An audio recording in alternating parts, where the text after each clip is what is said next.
আবারও চলে এসেছি আমার মনের মতো একটা রান্না তোমাদের সঙ্গে শেয়ার করবো বলে। আজ আমি বানাবো একটা স্টার্টার রেসিপি এবং এটা ছোট বড় সকলেই আমরা ভীষণ খেতে পছন্দ করি। আজ আমি বানাবো ফিশ বাটার ফ্রাই।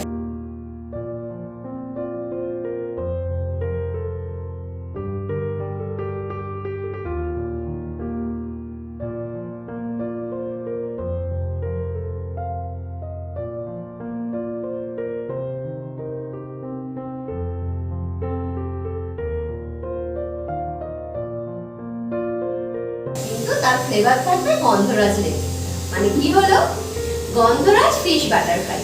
আমার চ্যানেলে আরো দুটো বাটার ফ্রাই রেসিপি দেওয়া আছে, তবে দুটোই চিকেনের, একটা শুধু চিকেন বাটার ফ্রাই আর একটা গন্ধরাজ চিকেন বাটার ফ্রাই।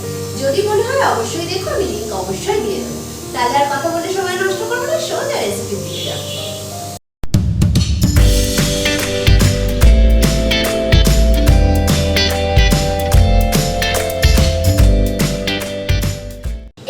বাটার ফ্রাইটা বানাবার জন্য কি কি লাগছে সেটা আগে তোমাদেরকে দেখিয়ে দিই।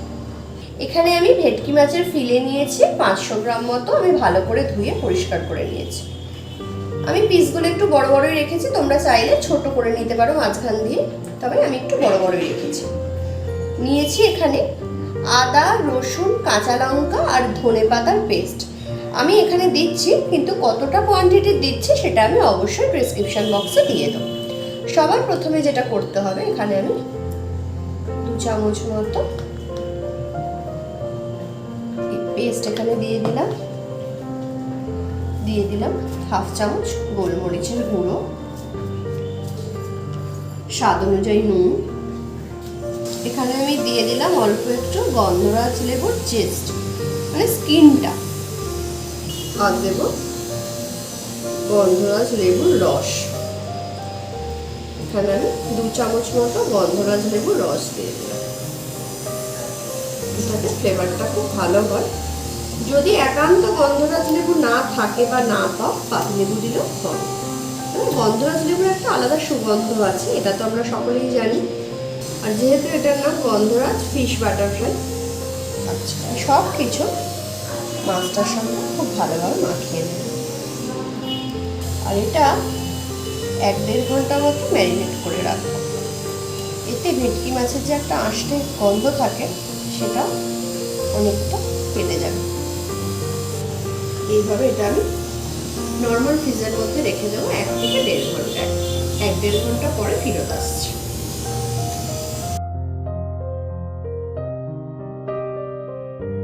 আচ্ছা, মাছটা আমার 1.5 ঘন্টা মতো আমি মাখিয়ে রেখে দিয়েছিলাম। এবার আমি ব্যাটারটা তৈরি করে নেব।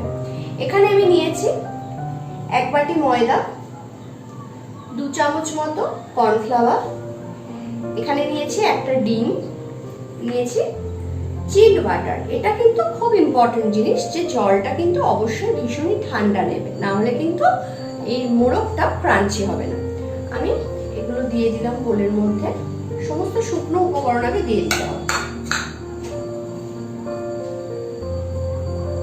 দিয়ে দেব 1 চামচ বেকিং পাউডার, 1/2 চামচ মতো baking soda.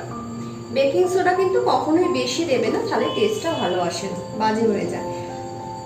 Baking soda baking পাউডারের তুলনায় অর্ধেক। দিয়ে দেব স্বাদ অনুযায়ী নুন। এই সব কিছু শুকনো উপকরণ আগে আমি মিশিয়ে নেব ভালো।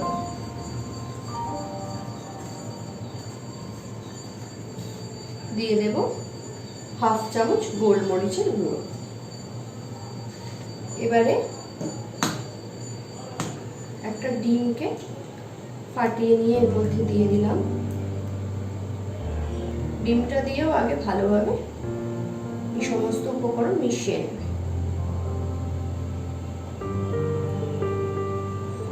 এবারে অল্প অল্প করে জল দিয়ে ব্যাটারটা বানিয়ে নেবে।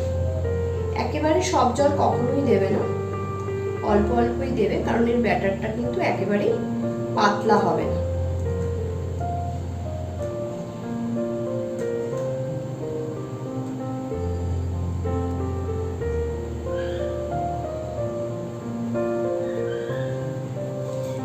এবারে এর মধ্যে দিয়ে দেবো মেল্টেড বাটার।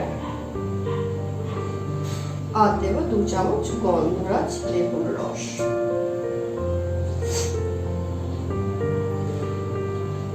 সব কিছু খুব ভালোভাবে মিশিয়ে নিতে হবে। দেখো কনসিস্টেন্সিটা খুব ঘনও নয় খুব পাতলাও নয়, এইরকম হবে। ব্যাটারটা রেডি করতে করতে আমি কিন্তু এখানে তেলটা বসিয়ে দিয়েছিলাম। এখানে আমি সয়াবিন তেল নিয়েছি, তোমরা রাইস ব্র্যান্ড বা সানফ্লাওয়ার যে কোনো তেলই ব্যবহার করতে পারো। মাছ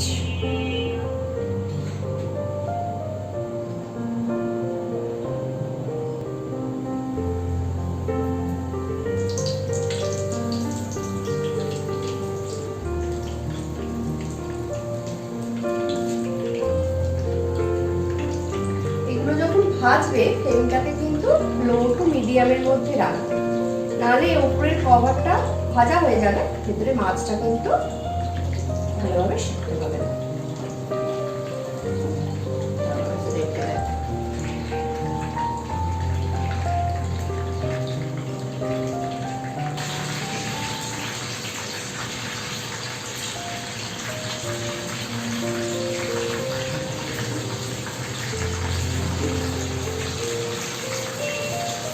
আমার এগুলো ফ্রাই করা হয়ে গেছে, এবার আমি তুলে দেবো।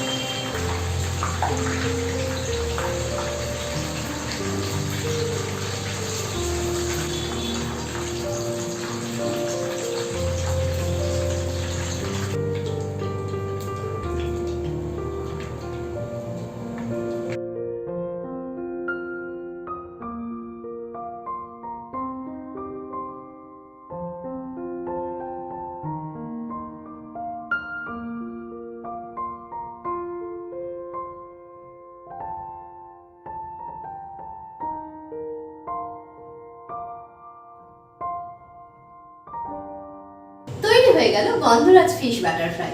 আশা করি রেসিপিটা তোমাদের সকলের ভীষণ ভালো লেগেছে।